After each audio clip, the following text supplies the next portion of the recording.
ঢালিউড ও টলিউডের জনপ্রিয় অভিনেত্রী জয়া আহসান এবার ভারতের মঞ্চ মাতালেন। তিনি সবসময় পর্দায় ভিন্ন ভিন্ন চরিত্রে নিজেকে উপস্থাপন করার চেষ্টা করেছেন। অভিনেত্রীর অভিনয় দক্ষতা বরাবরই সিনেমা প্রেমীদের হৃদয় ছুঁয়ে যায়। তার ভক্ত অনুরাগীরাও রোমাঞ্চিত হন। ফিল্মফেয়ার ওটিটি অ্যাওয়ার্ডসের পঞ্চম আসর মুম্বাইয়ে অনুষ্ঠিত হয়েছে। গত রোববার আয়োজনে সিরিজ, সিনেমা ও ক্রিটিক্স এই ৩ ক্যাটাগরিতে ৩৯টি পুরস্কার পান তারকারা। বলিউড ও টলিউড তারকাদের পাশাপাশি অনুষ্ঠানে ছিলেন বাংলাদেশের অভিনেত্রী Jaya Ahsan. Filmfare OTT awards ২০২৪-এর তিনি পেয়েছেন বিশেষ পুরস্কার।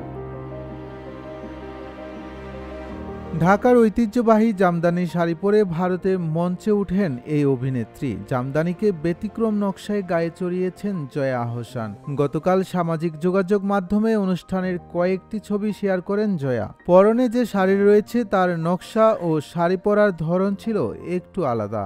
সেই ছবি ঘিরে আলোচনায় এখন তুঙ্গে। ছবি শেয়ার করে ফেসবুকে জয়া লিখেছেন, আমি যে সংস্কৃতি ধারণ করি, কোনো অনুষ্ঠানে গেলে তা উপস্থাপন করার চেষ্টা করি। একজন শিল্পী হিসেবে এটা আমার কাছে গুরুত্বপূর্ণ।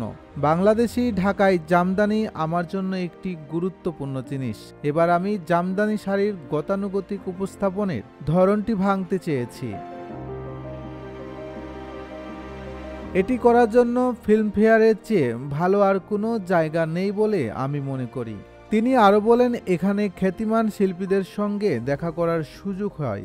এখানে অংশ নিতে পারাকে সৌভাগ্যের বিষয় বলে মনে করি। ধন্যবাদ ফিল্মফেয়ার কর্তৃপক্ষকে। ফরহাদ হোসেন, ভোরের পাতা।